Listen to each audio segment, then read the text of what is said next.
The Dr. Ray Podcast is a co-production of Ave Maria Radio and EWTN Radio. Here's today's monologue with Dr. Ray Guarendi. There are certain medications that have to be dispensed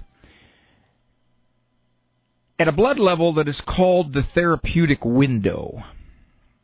One of these, for example, is lithium. Lithium is a salt.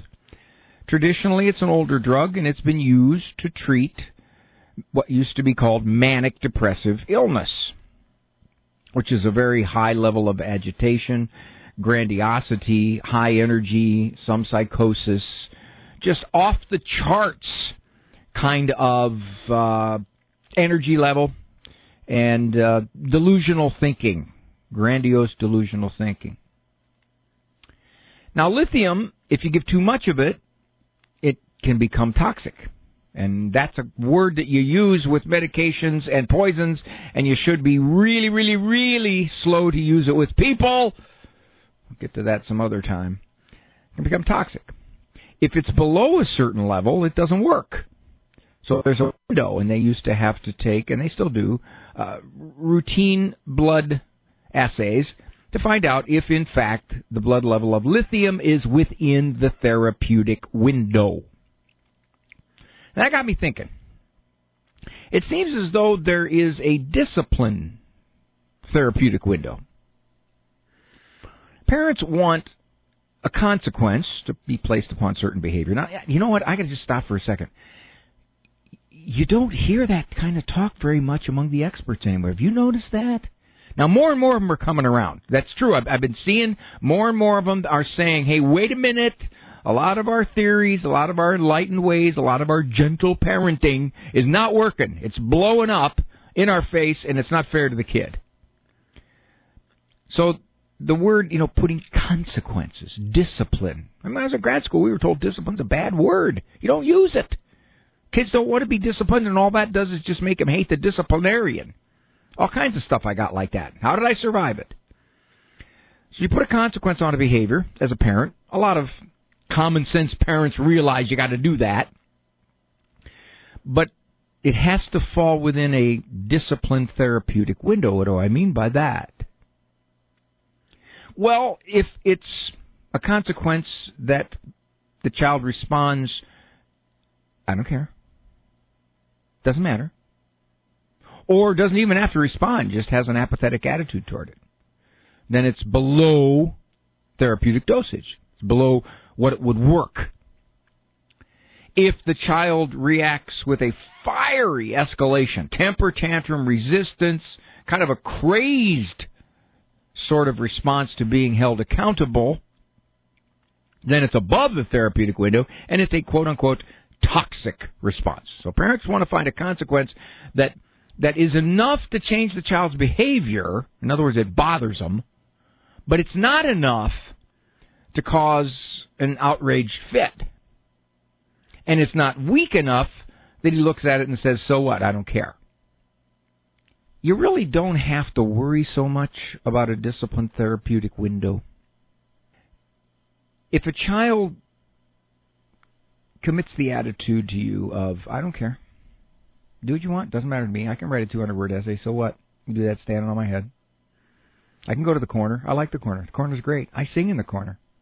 I don't care. Okay, you can take my video game from me. I didn't like that video game anyway. Doesn't matter. Parents get bothered by that. It's like, well, it's not affecting him. You never gauge the effectiveness of your discipline by the child's reaction to it. Because they may indeed not be bothered temporarily, but then after a multiple repetition of the consequence,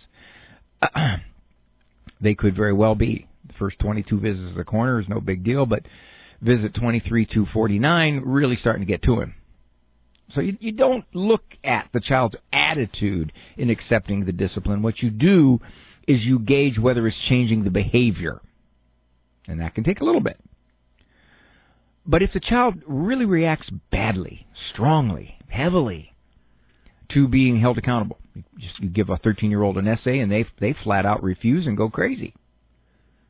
That doesn't mean that your discipline is out of line. It essentially means that the child's telling you, you can't do this. For whatever the reason, most of the time there's a history of the parent not really being consistent on this, and then when they finally decide, I'm going to pick a consequence and I'm going to be consistent about it,